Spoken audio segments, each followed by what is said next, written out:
Cine Garage. Aquí cabe todo el cine. Con Eric Estrada. Retrovisor. Puentes.me.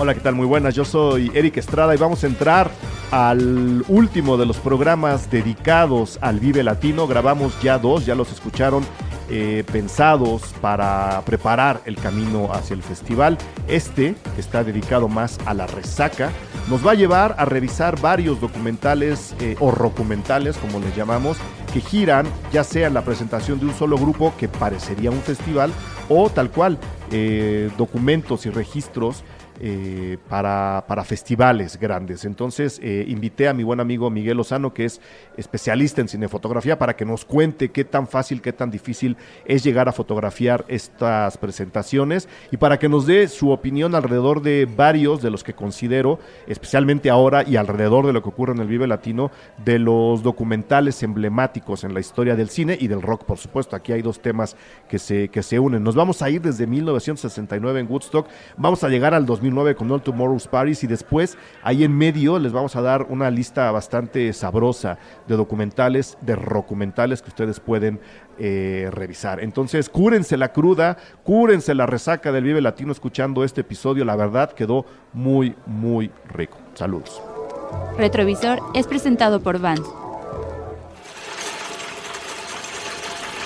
Ahora sí, vámonos de lleno al programa de hoy.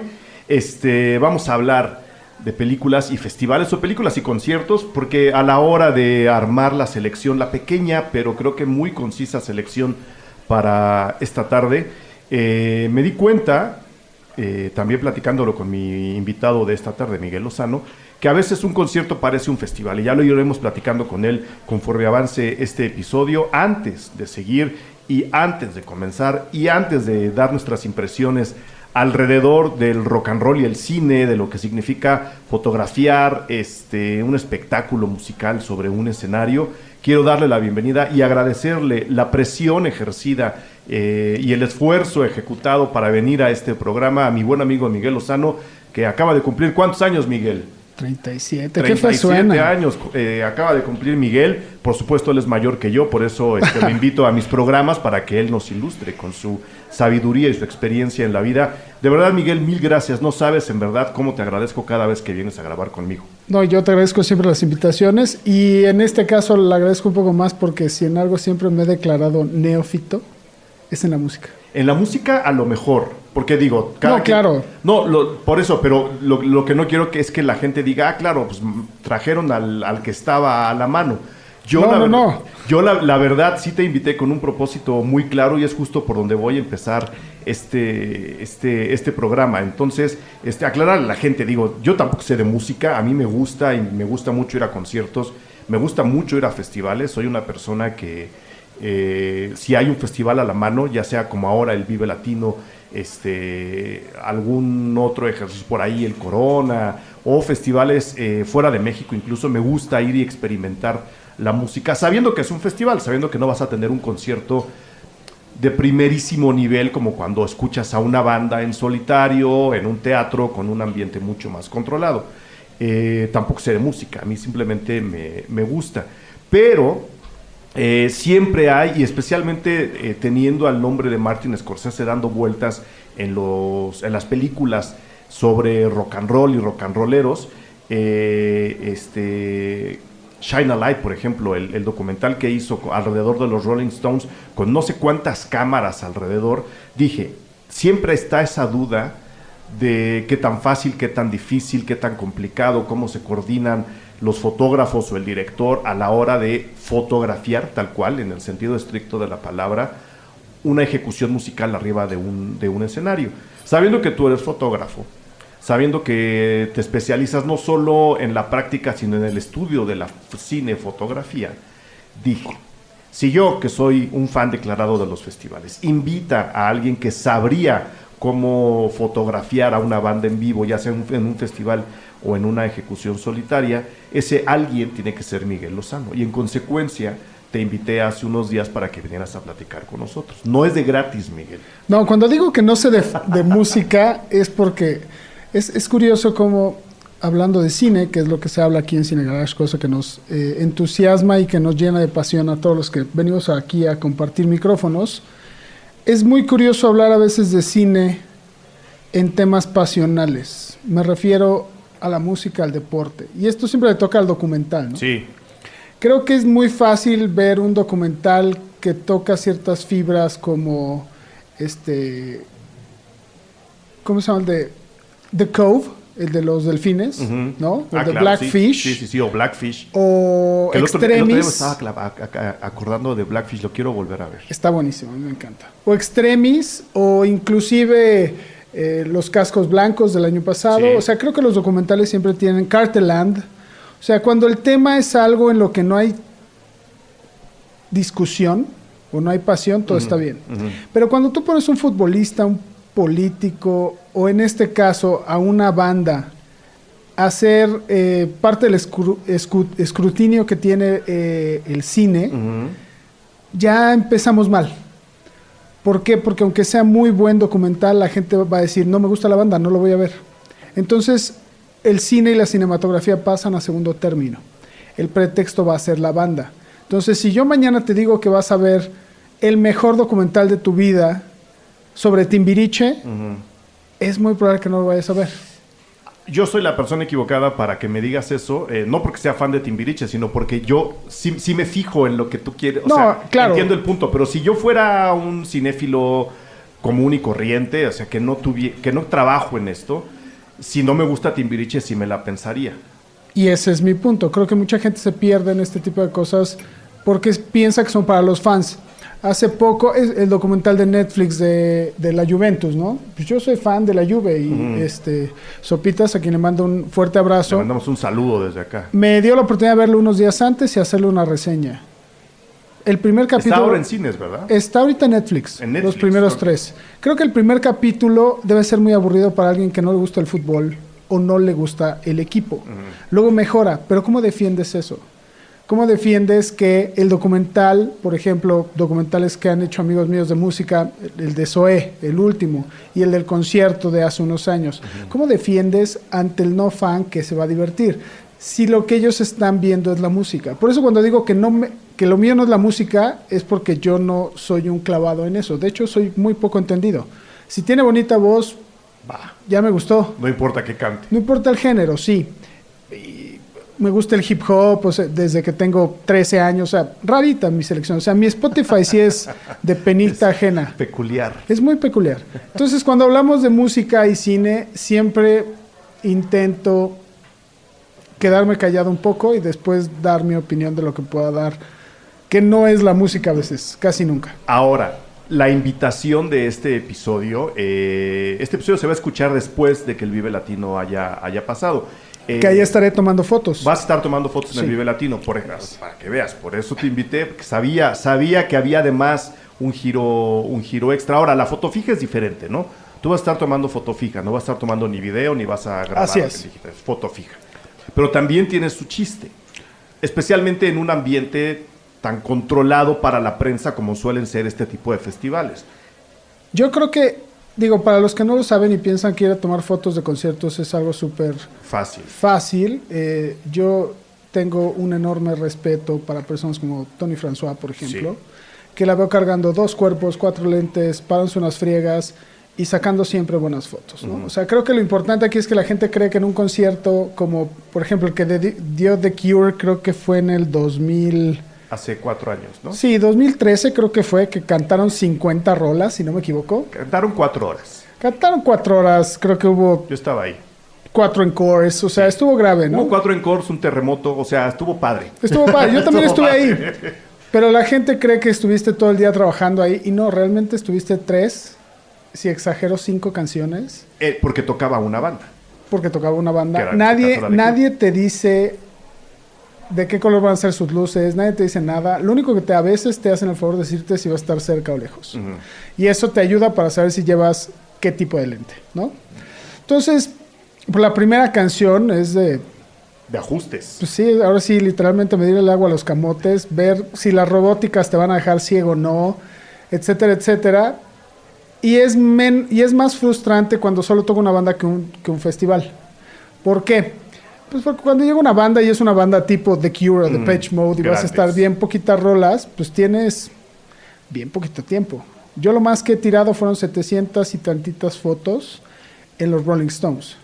Sirvieron 40, las presumiría, Y 20 se publicaron. Se publicaron 20 de 700. 700 y tantas. Porque hay que explicarle a la gente. Normalmente, y creo que además funciona igual en los festivales, nada más que ahora vemos por qué la oportunidad se multiplica.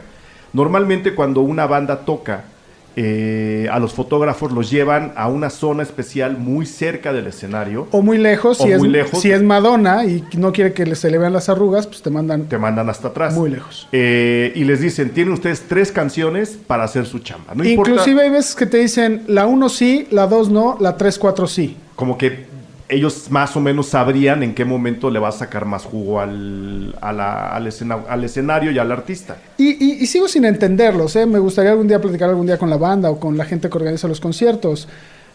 Todos tenemos las mismas fotos. Sí. O sea, al final del día, claro que veo la diferencia de trabajo entre alguien como Tony François y alguien que va empezando. Claro que veo la diferencia de su trabajo. De eso se trata, ser profesional. Claro, ¿no? y el talento existe y el talento ojo. y el ojo es neto y es chingón.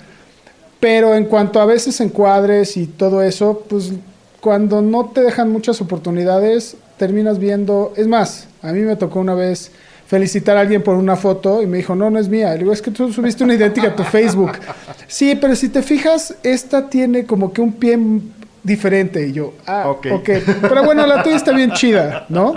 Entonces eso pasa y pasa seguido. En los festivales hay menos estrés porque bien o mal las bandas pequeñas están de día, te vas habituando a cuánto tienes que correr de un escenario a otro, te lo divides con otros fotógrafos. Al final del día hay más tranquilidad porque desde que cae el sol tienes para preparar tu iluminación para la última banda que es la chida, ¿no? Claro. Entonces tienes tiempo, es como el teatro, te vas cargando. ¿no? Ya los últimos momentos de la obra son impresionantes, ¿no? No es de corte y pum, otra vez, desde cero. Ahora, perdón, te interrumpí. No, nada. Ahora, estamos hablando de la cobertura a nivel prensa de un concierto o un festival. Obviamente, cuando se va a hacer un documental o rockumental, como le llamamos aquí en Cine Garage, pues ahí justo tienes el otro lado de la tortilla, ¿no? Puedes platicar con la banda, por supuesto te pones de acuerdo con ellos, con el productor, te pones de acuerdo con tu equipo, te pones de acuerdo con todo mundo, e incluso ya en un nivel ya más amañado, que se hace y no tiene nada de malo, pedirle a la banda, esta canción la pueden tocar 3 veces, por favor. En el caso de que estés adentro de un teatro o que no sea un concierto 100% en vivo, como lo hace YouTube. Y aún así, YouTube dice, ok, grábenme, o sea, todas las veces que toque Wall Street Have No Name, las graban, porque de ahí va a salir la buena. De una mezcla de todas sale la buena. Es una situación muy diferente. Teniéndolo así, más o menos controlado, estando con la banda de gira, por ejemplo, ¿qué tan complicado sería fotografiar un concierto o un festival? Yo creo que cuando hablamos de que tienes todo controlado, fotografiarlo no es lo difícil. Voy a poner algún ejemplo sobre la mesa. Uno de mis DVDs favoritos en el mundo es el concierto de In Rainbows de Radiohead en el 2008 en Saitama, Japón. Es de mis favoritos porque es uno de mis discos favoritos, es una de las mejores presentaciones y tenían como 20 cámaras. Según yo está en YouTube, si lo pueden ver por ahí. Okay. Yo en tengo Saitama. Ahí, es Saitama, sí. El problema es que si soy honesto, es horrible. Está editado con las nalgas. Está mal montado. Está mal montado. Horriblemente mal montado. Entonces sí, ¿de qué te sirve tener 20 cámaras donde quieres, con la banda que quieres, con las rolas que quieres, si la edición es mala? Y eso nos va a llevar a otra cosa. Para mí, la fotografía cinematográfica de conciertos es 1/3, lo demás es edición. ¿Por qué? Porque te puedes proteger lo que quieras, poner todas las cámaras, 2 grúas, zooms, drones, lo que quieras. Si está mal editado, no sirve de nada. Explícale a la gente en qué consistiría una buena edición de un festival o de un concierto. Va más allá de ir a beat, ¿no? De cortar con el ritmo de la canción, que entonces se vuelve algo muy, muy monótono. Que mucha gente cree que de alguna manera eso es muy de video musical noventero, sí, ¿no? Cortar con la música. O de trabajo de escuela, ¿no? O trabajo de escuela, exactamente. Y cuando llegué a dar taller de cine, sí le decía yo a los chavos, a ver, necesitan hacer un video a beat para luego saber en qué momento romper cuando están editando con un video a beat solamente. Claro, y funciona muy bien en el coro, funciona muy bien tal vez en algún momento trozos específico de alguna canción, pero no te puedes aguantar 2 horas o 3 horas de concierto así. Les invito a que vean este de Saitama para que vean a qué hablo. De hecho, fue muy chistoso porque hicieron un concurso que te ponían 8 cámaras. Fue de las primeras cositas interactivas que hicieron. Te estoy hablando de 2008, pues ya llovió, ¿no? Hace 10 años. 8 años. 10 años. 10 años. 10 años. No, te digo que acaba de cumplir 37, Sí, estoy ruquito. Está muy bien. Me acuerdo que era, además en Flash, la página era una basura, pero te daban 8 cámaras y una pista de 1 minuto de cualquiera de las rolas que querías. Tenías que hacer tu edición y si te quedaba chida y ganabas el concurso, te mandaban a Londres, no sé, a conocer a la banda. Era frustrante. Lo intenté 3 días seguidos. No soy bueno editando, además también, o sea, no crean que nadie ganó. Digamos que no es lo tuyo. No es lo mío, pero aún así, de verdad, era complicado. O sea, dije, si esto es para fans, estamos ya empezando mal. Y el concierto es muy bonito, pero la edición es muy mala. ¿A qué me lleva esto? Que es un buen documental, y creo que voy a empezar con los que teníamos planeados. Sí. Si te das cuenta que en los créditos de edición de Woodstock, Por ejemplo. está un nombre de un chavo llamado Martin Scorsese o una Thelma Schoonmaker que casi nadie conoce, pero que es la editora del jovenzuelo Scorsese. Que casi nadie de los influencers, youtubers conocen, ¿no? Claro. No, igual hablo del fan de la música que pues no le importa el documental, ¿no? No tienen por qué saber. Ellos no tienen por qué saber. Sí, entonces, si ves que además de estar Martin Scorsese editando Woodstock, el documental, hay una tal Thelma Schoonmaker que tiene 7 nominaciones al Oscar, lo ha ganado 3 veces por Toro Salvaje. Nada menos. El Aviador y The Departed, pues Ajá. te das cuenta que ese es el secreto, ¿no? Y creo que el problema también radica en que no hay nada, creo yo, más documentaloso que un festival. ¿Cuántas veces no has visto en un festival que haya problemas de audio? Siempre. Que se caiga un escenario casi, ¿no? Siempre. Que llueva cuando no debe de llover. Que llueva cuando no debe llover. Que la banda salga ya borracha y se ponga de mamona. Siempre. Entonces, si tienes que estar documentando eso, no estoy diciendo que documentar Cartel Land y Narco sea más fácil. No. Pero por lo menos ahí cuando apagabas la cámara le decías a don Narco, oiga, don Narco, ¿puede por favor volver a amenazar al otro narco? Gracias. Para que yo lo cache en la cámara. Aquí no vas a tener que hablar con nadie te hace caso, no eres nadie, tú no estás con las cámaras y ya está. Entonces yo cuando veo un documental de un festival, sí veo mis respetos y sí digo, wow, es mucho más difícil hacer un documental de Woodstock o de Coachella que de una gira, porque en la gira pues vas a tener material para arriba. El editor sigue siendo lo más importante en ambos casos, pero yo creo que hablando a nivel fotografía, es mucho más difícil un documental de un festival que de una gira. A nivel dirección y narrativo no, porque me imagino, y lo platiqué con Gabriel, el director de Panoramas, que junto con Rodrigo Guardiola hicieron el documental de Zoé. Pues sí, tienes toda una gira, tienes mucho material, pero ¿qué quieres contar?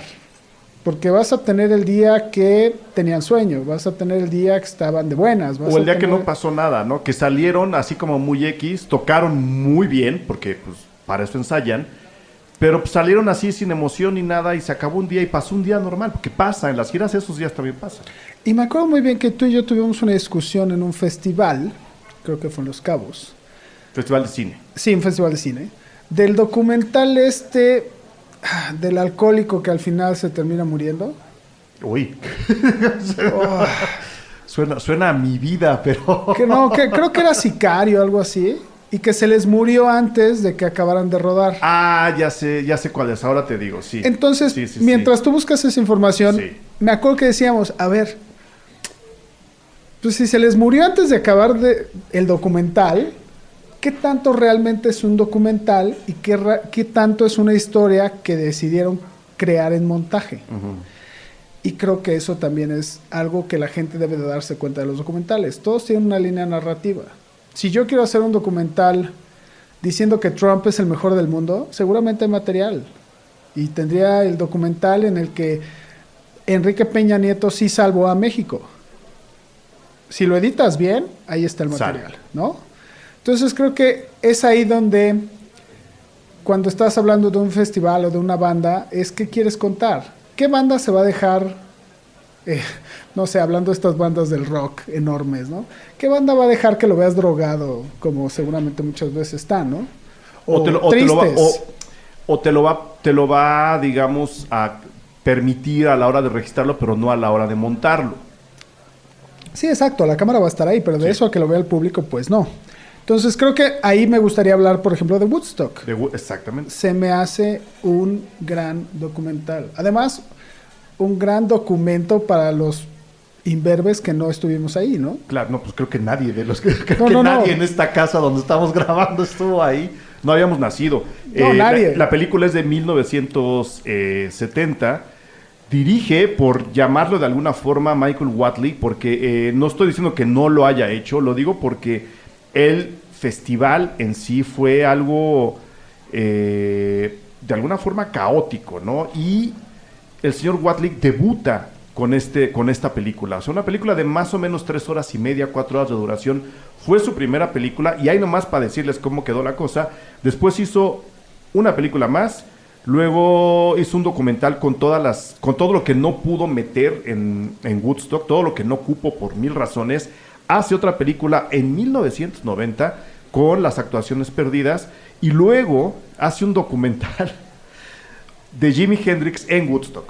Es decir, había tanto material que lo que hizo fue condensar todo más o menos bien, decirle a doña Telma y a don Martin, a ver, chavos, porque en 1970, ¿qué edad tenía Martin Scorsese? 20 años, por ahí, ¿no? 25 años. Les dijo, a ver, ahí están horas y horas y horas de material. Necesitamos contar la historia del festival. Pero lo que tú dices, ¿qué historia de qué festival quieres contar? La de la gente que estaba abajo, la de las bandas que iban llegando, la de la gente que espera al headliner, la del headliner que se encuentra con un campo lleno de cientos y cientos y cientos de personas que no sabe quiénes son, no sabe si los de hasta atrás lo escuchan. Y a pesar de eso, Woodstock acaba contando una historia muy bonita, que yo creo, no es por nada, fue conociendo después la postura de Scorsese frente al rock and roll y frente al propio movimiento hippie. Yo creo que la historia vino del departamento de edición, y seguramente ellos dos metieron la mano. ¿Qué historia vamos a contar? La historia de un punto culminante en la cultura juvenil a finales de los 60. Eso es lo que vamos a contar. Como con las canciones que la cultura juvenil estaba enarbolando en ese momento. Por eso hay actuaciones que salieron del documental, porque la historia la van contando las canciones, y la va contando, por supuesto, el propio paso del tiempo, que vas viendo cómo de la mañana se hace noche y luego vuelve a amanecer con la famosa versión de Jimi Hendrix al himno de los Estados Unidos, que creo que además se convirtió en un momento icónico no solo del rock and roll, sino del propio cine. Ellos deciden contar esa historia, y creo que eso está muy bien condensado en Woodstock. Shoemaker tenía 30 años y Scorsese tenía 28. Fíjate. Por ahí.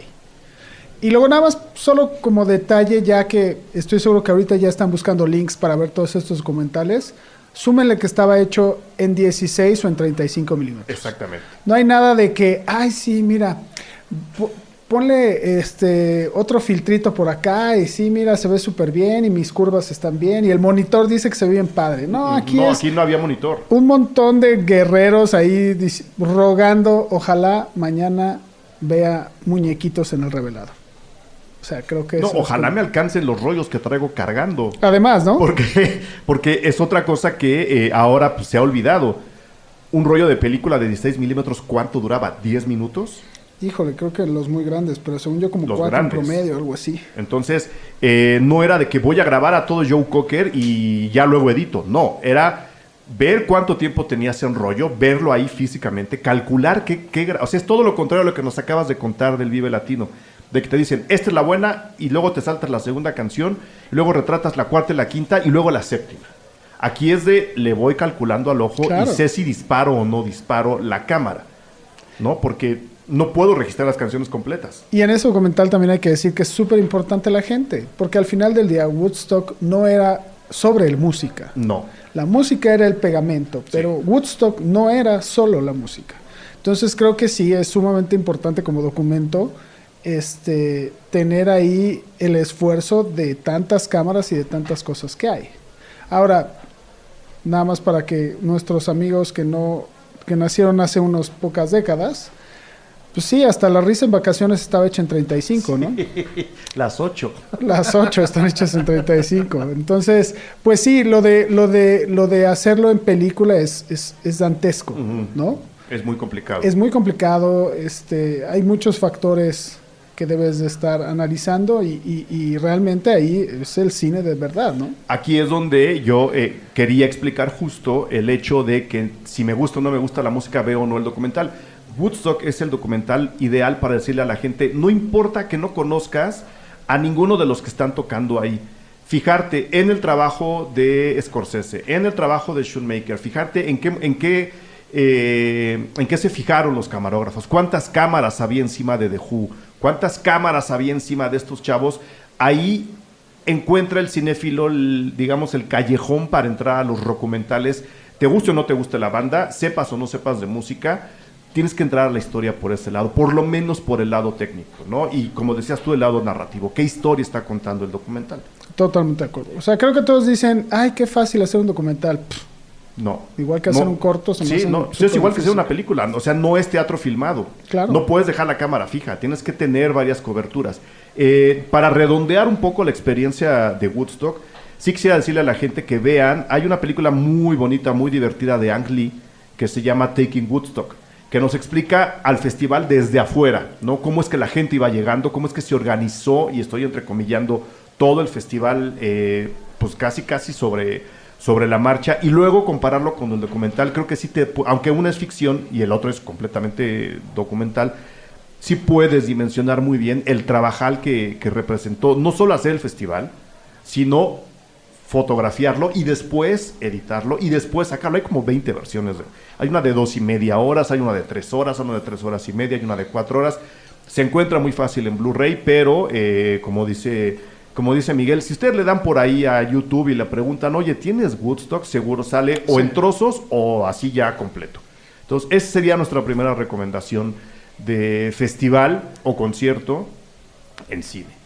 Luego, dando un salto tremendo, no porque mi buen amigo Layo no sepa hacer documentales, sino porque va justo al lado contrario de lo que fue Woodstock, tenemos Gimme the Power.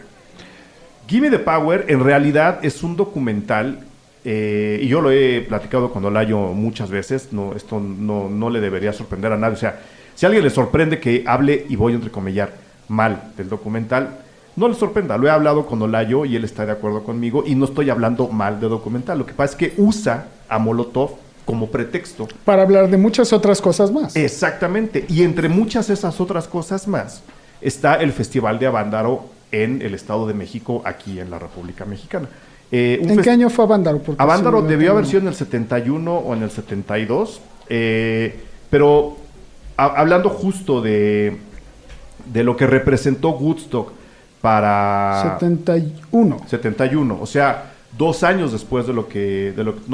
2 años o 3 años después de lo que ocurrió en Woodstock. Creo que Woodstock fue en el 68, 69, después. Lo que hacen en Avándaro es responder al ejercicio que se estaba haciendo en Woodstock, pero justo después de que el famoso Verano del Amor había terminado. Es decir, el movimiento hippie ya venía en decadencia, y el Festival de Avándaro acaba representando más, aunque es una fiesta y aunque la gente se lo pasó bien, y aunque sí representa un momento de inflexión en la historia tanto rockera como de cultura popular en México e incluso la política, aunque sí es un momento importante, sí representa más un sentimiento de descontento que un sentimiento de florecimiento, como todavía lo encontrábamos en Woodstock.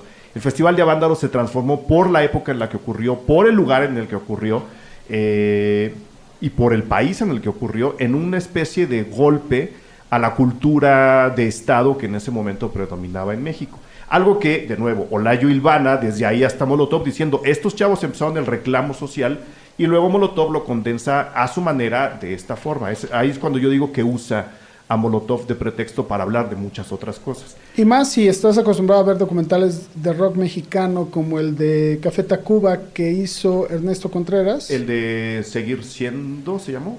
Suena mal para los nombres. Pero sí es de Ernesto, ¿no? Es de Ernesto y de Cravioto. Y después tenemos también Panoramas de Zoé, que es de Gabriel y de Rodrigo. Uh-huh.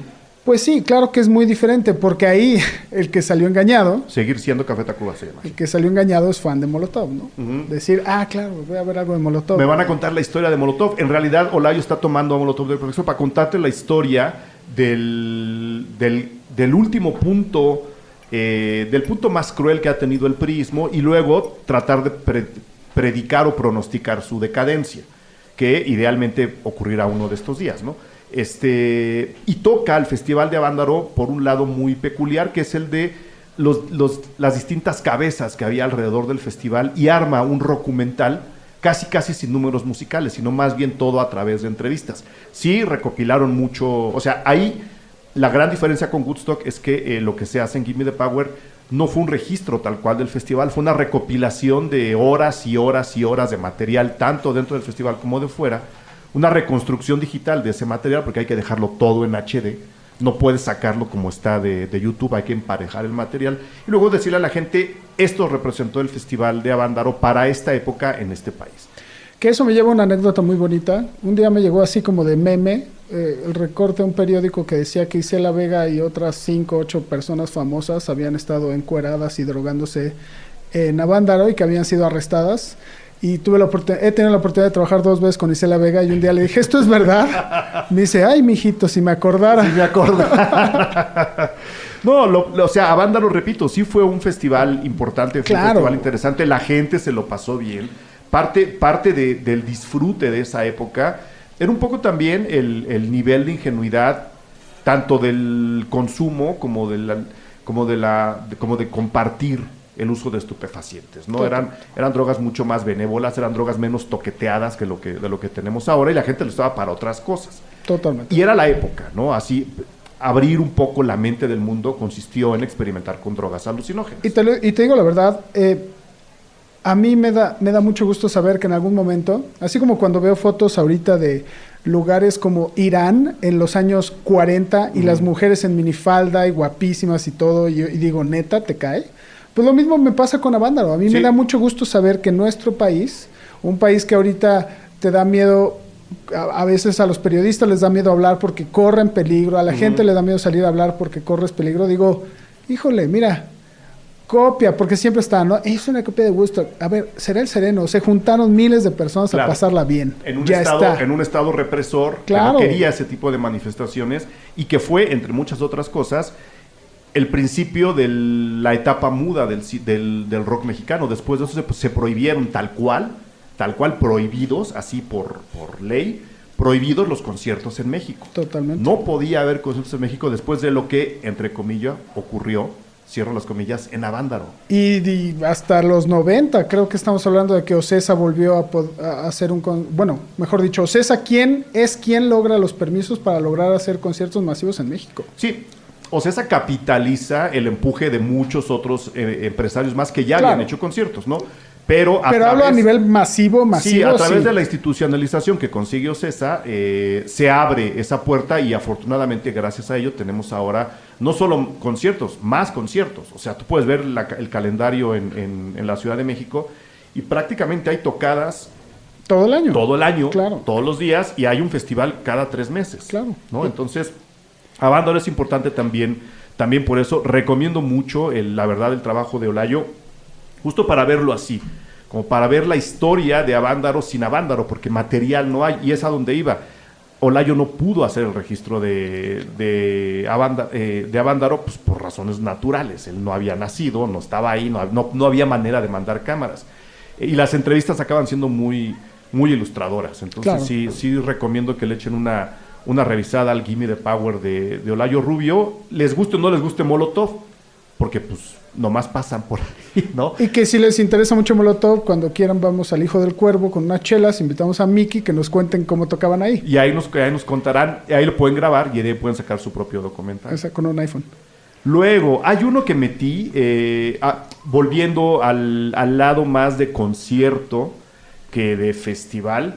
Yo recuerdo mucho la primera vez que vi Heavy Metal Parking Lot, un documental de 1986 que dirigen John Hay y Jeffy Knulk.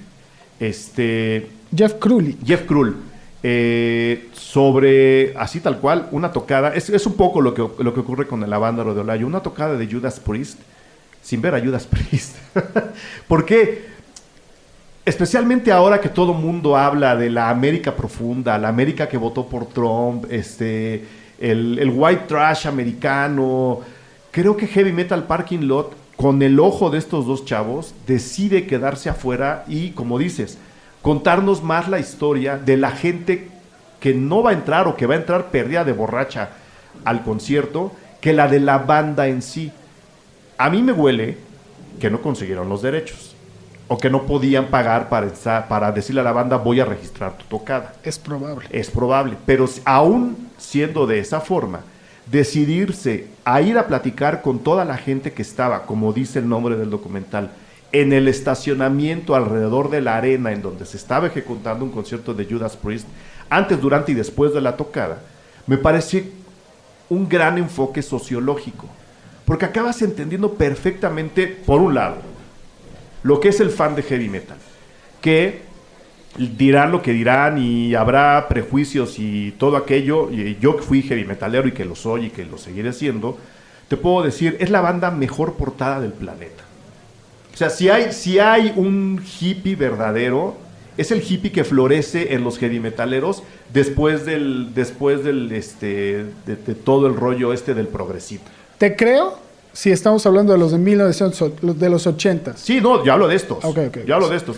Los de ahora no creas, o sea, no, pero en los 90 sí eran muy de flojerita, la verdad. Pero en los 90 el heavy metal, y ahorita te explico para allá, el público ya andaba en otras ondas.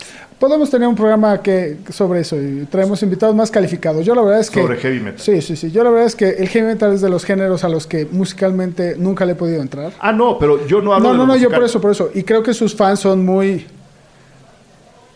poco... Les gana la camiseta. Son como los fanboys de Mac. No puedes tener a veces discusiones... Sobre música no. Sobre música no. Estoy de acuerdo ahí, hay gente que se clava mucho. Yo a lo que voy es que sí hay un sentimiento de hermandad entre el público heavy metalero que es mundialmente reconocido. Y lo sigue habiendo, ¿eh? Sí. O sea, por eso hay no sé cuánto, hay más conciertos ahorita de Metallica en México que de Luis Miguel en México. Sí. Eso habla de que Metallica reparte más amor. Sí, seguro. Y hace más dinero. Y tiene discos nuevos, Luis Miguel no. No, yo sé, pero lo que voy es que era como el ícono, ¿no? Que llenaba el auditorio. Bueno, claro, ahora es Metallica. ¿Cuántas veces quiere venir Metallica a México? No, a lo que voy pero es sí son fieles. Son muy fieles. Sí son sí son un grupo. O sea, eso sí. Una comunidad. Sí. O sea, ves cómo sin conocerse, si traen playera de Megadeth, los dos ya son brothers. Estoy de acuerdo contigo.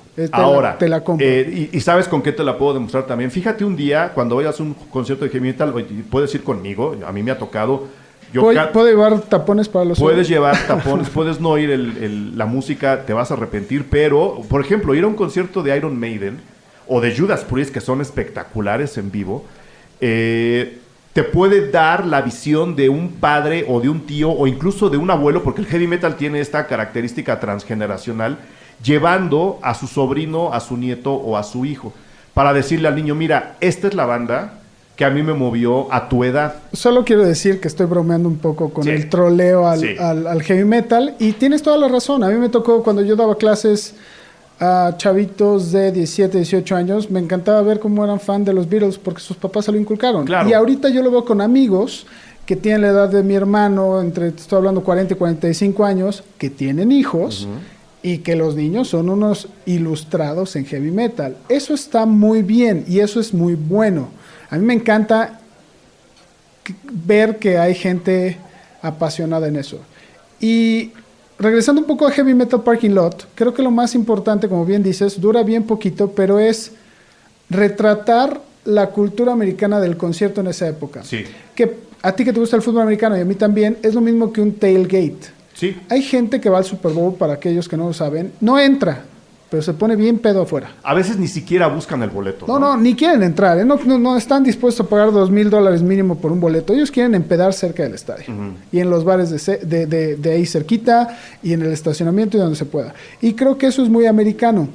Algo que nos pasa, por ejemplo, es que nosotros en los eventos somos mucho más prendidos. Creo que por eso muchas bandas vienen a México a eso. Y allá son más respetuosos. No quiero decir respetuosos porque somos respetuosos nosotros. Simplemente allá son más recatados. Un poquito. No hablo del heavy metal, hablo en general de la pasión. Son menos escandalosos. Son menos escandalosos. Vamos a ponerlo así.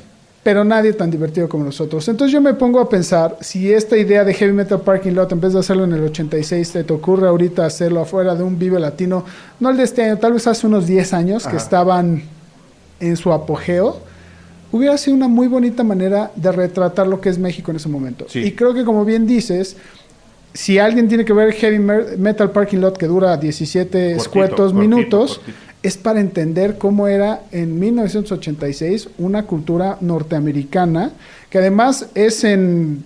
¿Dónde fue? En Maryland, ¿no? En Maryland. O sea, no estamos hablando de que fue en Nueva York, No, ni en Chicago, ni en Los Ángeles. No. Las capitales del heavy metal no están en esa ciudad. Landover, Maryland. Sí. O sea, ni sé dónde está Landover, Maryland. O sea, así se las pongo. Entonces, si vamos a ver este documental, tiene que ser por eso. Y esto, como siempre digo, te da algo tan fácil que es. Cada vez que alguien me pregunta, es que quiero hacer algo, haz algo así. Ahí está. No Ahí necesitas está tener la cámara, con los celulares ya tienes 4K, no necesitas más que tener una buena idea. Y creo que este documental, si es eso, es una gran idea. Es una gran idea y retrata justo a esa América profunda, blanca, sajona, del mejor lado, quiero decir. ¿No? Claro. No es el lado ultra racista de acabemos. No. Es esa América que, te digo, hereda el pensamiento hippie, pero lo transmuta al heavy metal y al mejor heavy metal de esa época. Estamos hablando de 1986 con Judas Priest. O sea, si había una época para el heavy metal, fue justo eso. Claro. Y repito, las capitales del heavy metal en Estados Unidos no están en las grandes ciudades. Ahí se glamoriza todo y sí, se llena de maquillaje y de laca y todo lo que ustedes quieran, pero el heavy metal real, el que le habla a la gente, a la banda, así como le hablan a la banda y a la gente aquí en las tocadas de rock urbano y en la carpa de rock urbano del Vive Latino, que no se llama así, pero de repente le llenan como 3 o 4 horas, es justo este tipo de cosas, ¿no? Recomiendo mucho Heavy Metal Parking Lot para que vean, ¿no?, cómo era el heavy metal en esos años. No van a ver el show de Judas Priest, lo digo desde ahora, pero van a ver cómo prendía a la gente y cómo la gente comulgaba alrededor de una banda tan icónica como Judas Priest. Del otro lado, ¿cuál sigue? El 101 de Depeche Mode. Ok. Primero porque pues, Depeche Mode dudo mucho que venga un día a un Vive Latino. No, ya no. No lo sabemos, pero yo creo que no. Yo creo que ya no. Y segunda porque Depeche Mode acaba de dar 2 conciertos en la Ciudad de México. Exacto. ¿No? Entonces, la gira 101 es una mezcla de festival con concierto. Porque fue una gira muy larga. Fue una gira icónica para Depeche Mode. Es el equivalente al Joshua Tree de U2, por ejemplo. Sí. ¿No? U2 tiene su Joshua Tree, su encuentro con América, todo lo que te quieras, y el western musical, lo que se te antoje. Depeche Mode tiene su lado dentro del techno y del pop, que es el 101, que se llama así porque pues, recorren la carretera 101, y de ahí van derivando a muchas otras ciudades de Estados Unidos. Todavía no había conciertos en México, estamos hablando de 1989.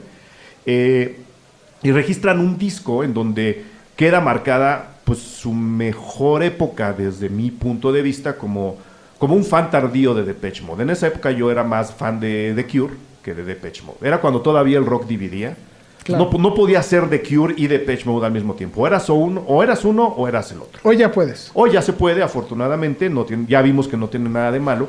Pero yo llego tarde a Depeche Mode y llego tarde justo a través del registro del disco de este documental. Y luego veo el documental y me parece una maravilla porque mezcla todo lo que nos contaste hace rato de Woodstock, mezcla la misma idea un poco que tiene Heavy Metal Parking Lot y mezcla justo el contar una historia de algo a propósito del grupo. Me explico. Número 1. Tienes, por supuesto, la historia de la gira, que se convierte como una especie de festival itinerante, va tocando en varias ciudades, y esta registra una tocada en junio en 1988 en el Rose Bowl de Pasadena, California. Es la parte, digamos, la parte Woodstock, y en la parte Scorsese Shoemaker llega cuando te dicen qué historia vas a contar. Claro. Y es muy fácil. Los directores, que ahora te digo quiénes son David Dawkins, Chris Hegedus y nada menos que D.E. Pennebaker, que es un gran especialista en conciertos de rock. Dice, tenemos que contar, me imagino que esto llegó después de tener una larga junta y de haber terminado la gira. Tenemos que contar la historia de cómo el grupo se prepara para dar una de las tocadas históricas en su carrera, que yo creo que ya lo sabían, y al mismo tiempo vamos a contar la historia de un grupo de jóvenes que se están preparando para ir a esa tocada en Pasadena. Entonces la película va como hilando estas dos historias, como este grupo de chavos juntan dinero, se preparan, viajan, se visten, están en el hotel preparándose para ir al concierto, mientras vemos a Depeche Mode en flashbacks y flash forwards diciendo, ahora vamos a tocar esto, bueno, tenemos que ponernos de acuerdo para esto, vemos a todos los integrantes platicando, intercambiando, no es el registro tal cual del concierto, va saltando en el tiempo, dime. Y que de eso a mí me gusta mucho esta parte del documental, porque los pocos documentales que teníamos, o mejor dicho, que se habían hecho para esa época, eran muy lamebotas. Sí. O sea, si vemos cualquier documental o cualquier material... Es el Rattle and Home. No, y todo lo que documenta algo de los Beatles en América es...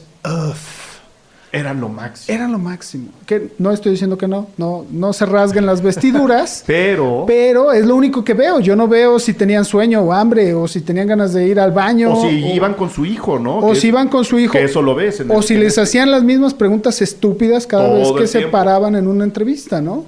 Entonces creo que lo que más me gusta de esta parte humana de 101 es que claro que nos cuenta la historia de una gira. Claro que ellos sabían que lo que iba a pasar en el Rose Bowl iba a ser magnánimo. Pero también creo que de alguna manera cuenta como una banda británica siempre va a tener choque a la hora de venir a América. En este caso, le pasó a los Estados Unidos. Le pasó a todos. A todo mundo. Seguramente también a los Beatles, seguro. Pero no está documentado, porque todo era bonito con los Beatles. Entonces a mí lo que me gusta mucho de esta parte humana de 101 es que los ves, no tampoco sufrir, pero ves que son humanos, ves que se hartan, ves que les cagan las preguntas, ves que tienen que cuidar al hijo, ves que tienen que estar preocupados por mil cosas, que no comen, que van al baño, o sea. Sí. Entonces creo que por esa parte este documental, no sé si será el primero, pero sí es de los más importantes, mejor dicho, es de los primeros que retratan una banda importante siendo humano. Y en un momento bien importante. Además. Que es donde yo te decía, ahí está el efecto de vamos a contar otra historia a partir del grupo. Para mí, la mejor alineación en la historia de Depeche Mode es esta, justo. Andrew Fletcher, pues que él lo dice en varias entrevistas, a él lo llevaban a tocar 3 teclas, ¿no? O sea, Andrew Fletcher es el colado en Depeche Mode desde siempre, dicho por él, no me lo estoy inventando yo, él lo ha dicho, a mí me dicen qué teclas apretar y yo las aprieto.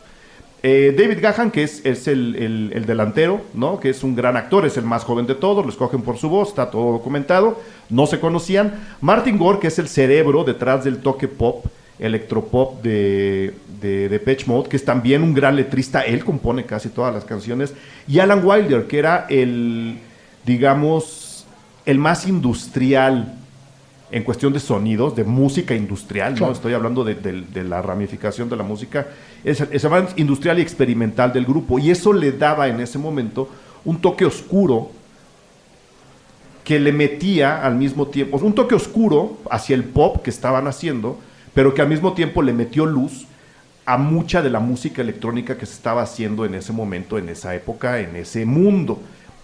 Lo mismo ocurre con The Cure, por ejemplo. The Cure es muy pop, pero al mismo tiempo tienen toques oscuros. Claro. Y eso te acaba llevando, si te gusta el pop, te acaba llevando a grupos mucho, mucho más oscuros. Le mete luz al dark. Pero si eres dark, te puede llevar a un lado pop muy agradable. Lo mismo ocurría con Depeche Mode, pero del lado techno. Y para mí esta es la mejor alineación de Depeche Mode. ¿Qué pasa en 1986? Y es la historia que para mí en realidad están contando. En 1986, así como acabamos de hablar de Heavy Metal Parking Lot, el rey absoluto de los escenarios y del pensamiento juvenil en Estados Unidos era el heavy metal. que tiene ventajas y tiene desventajas. La principal desventaja es que era un pensamiento. Casi nadie estaba viendo lo que ocurría en la periferia. Cuando entran Depeche Mode y The Cure al gran circo de los conciertos en Estados Unidos, y con ellos mucha gente, estaban los Pixies haciendo lo suyo por otro lado, ¿no? Le dicen a los chavos, mira, no todo es heavy metal. Claro. Tu pensamiento puede ir también para acá y puede ir también para acá. Y rompen ese círculo vicioso en el que se estaba convirtiendo el circulito de los festivales y de los conciertos en Estados Unidos, que estaban centralizados y dominados por el heavy metal. Y a mí me encantaría saber cómo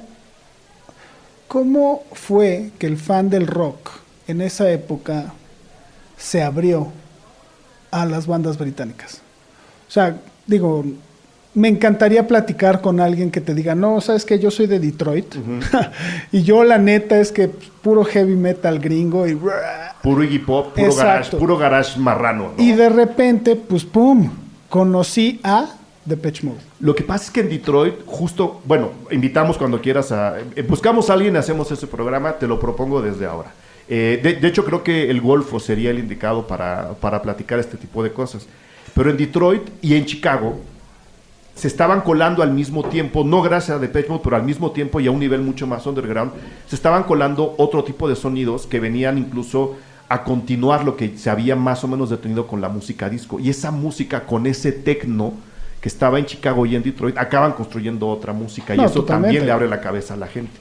Pero a mí lo que me hace gracia es que este rompimiento del cascarón duro del heavy metal en Detroit, en Chicago, en Estados Unidos en general, viene a partir de un toque pop, ya sea a través de la música disco o a través de la música de Depeche Mode o a través de la música de The Cure. Y para mí ese es en realidad el concierto, la historia que está contando el 101 de Depeche Mode.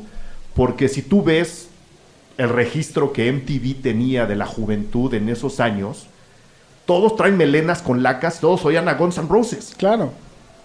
Y no, había otras cosas, y Depeche Mode empieza a abrir ese camino y le empieza a decir a la gente, también puedes transitar por acá. De hecho, hay un par de bromas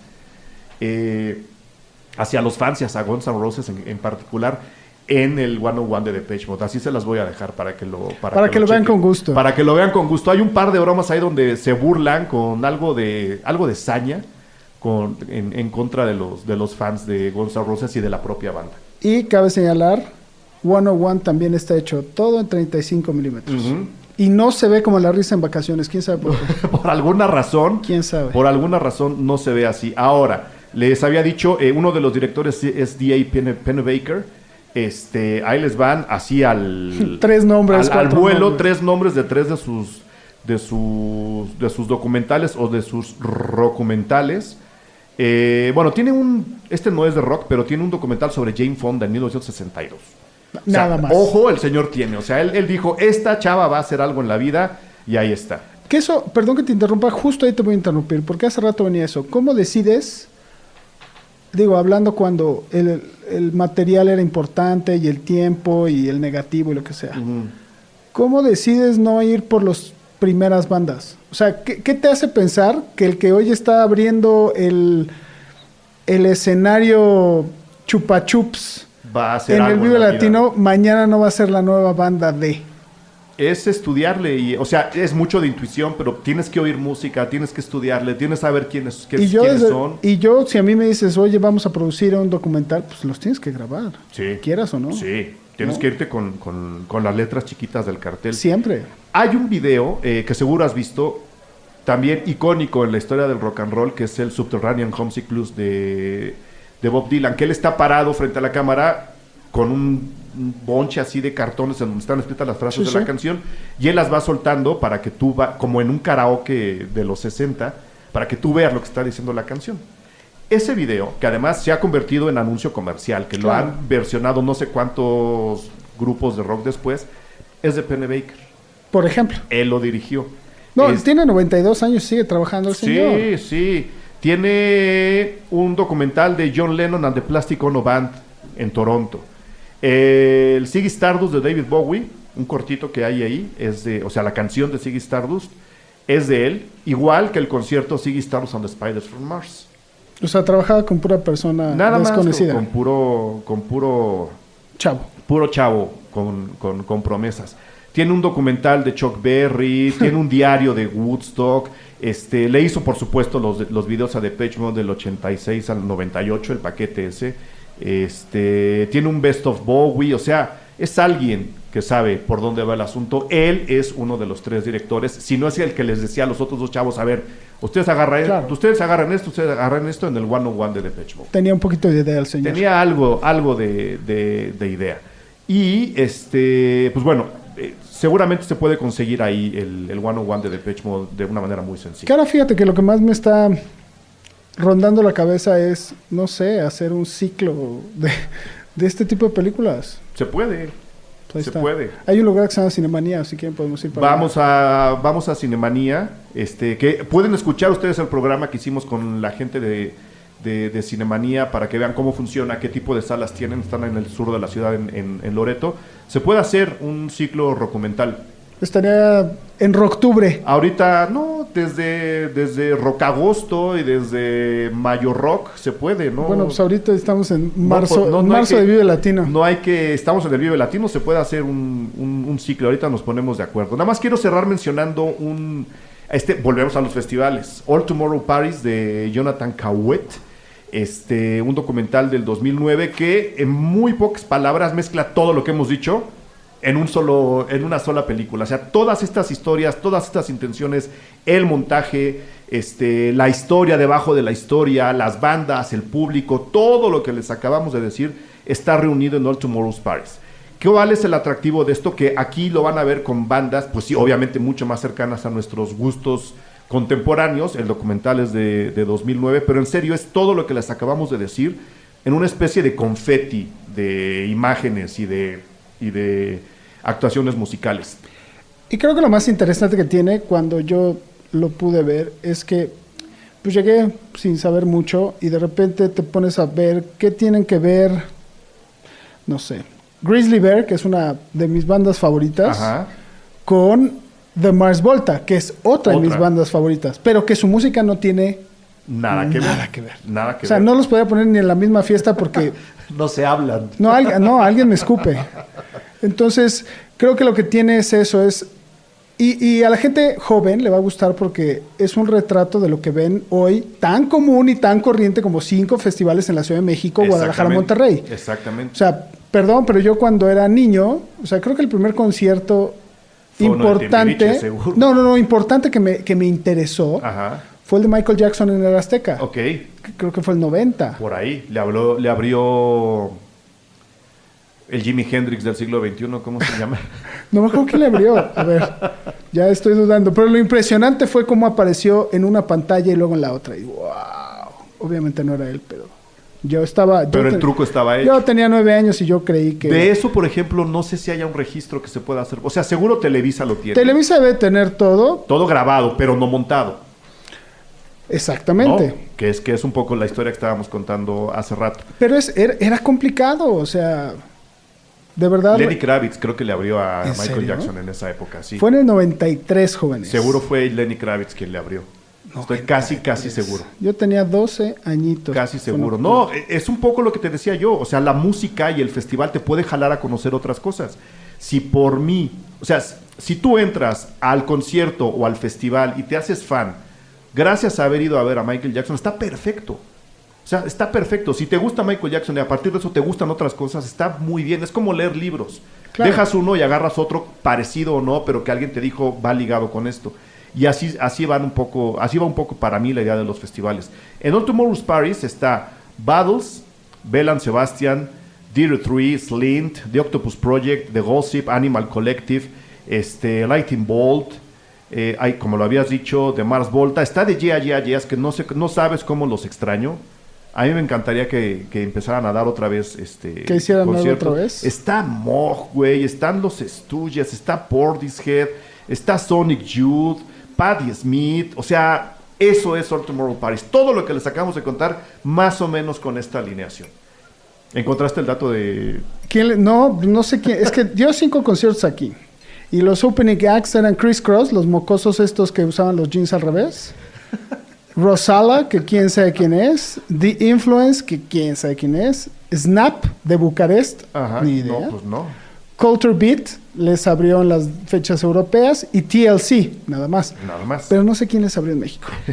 ya me entró la duda. Bueno, lo dejaremos en la... Sí, si no nos vamos a morir en todos aquí. la bitácora, pero ahí está, digamos, la sugerencia de películas alrededor de conciertos o de festivales. Y sobre todo el Tomorrow Parties, que justo ahorita estamos en South by Southwest, fue la semana pasada, es justo, abrió ahí. La semana antepasada para efectos de este programa.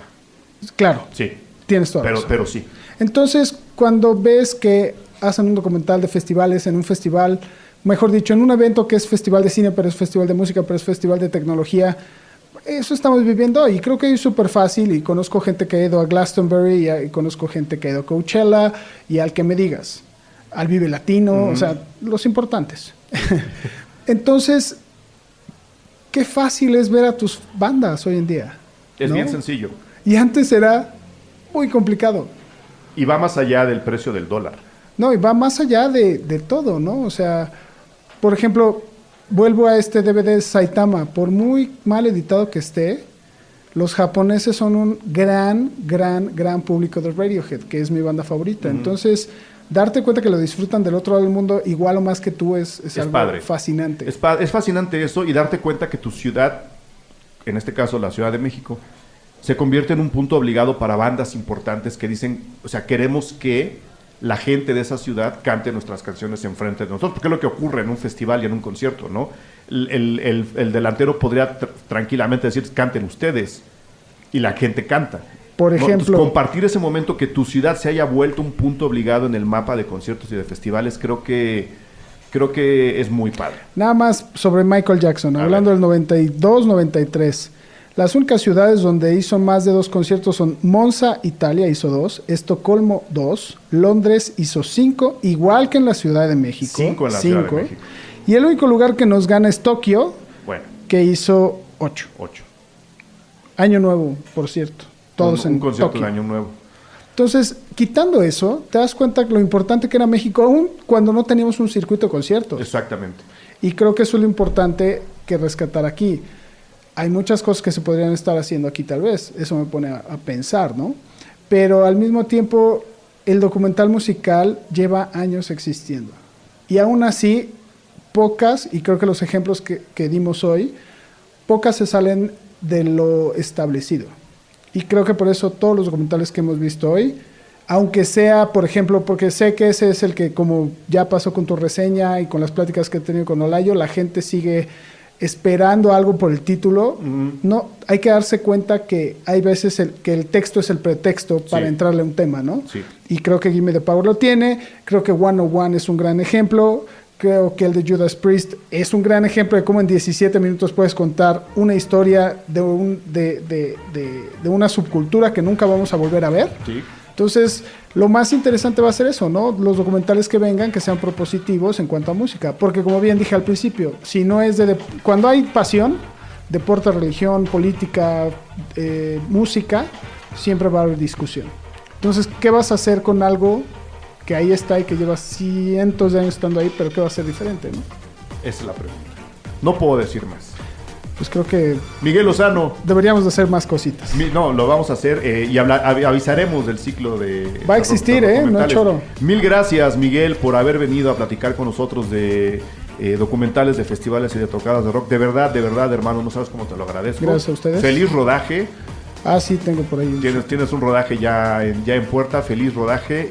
Pues nos vemos cuando acabes, porque cuando estás rodando no se puede hablar contigo. No, a veces se puede, a veces. A veces se puede. Muy bien. Mil gracias, Miguel. Gracias a ustedes.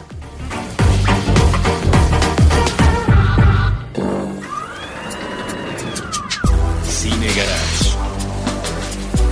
Aquí cabe todo el cine. Con Eric Estrada. Retrovisor. Puentes.me.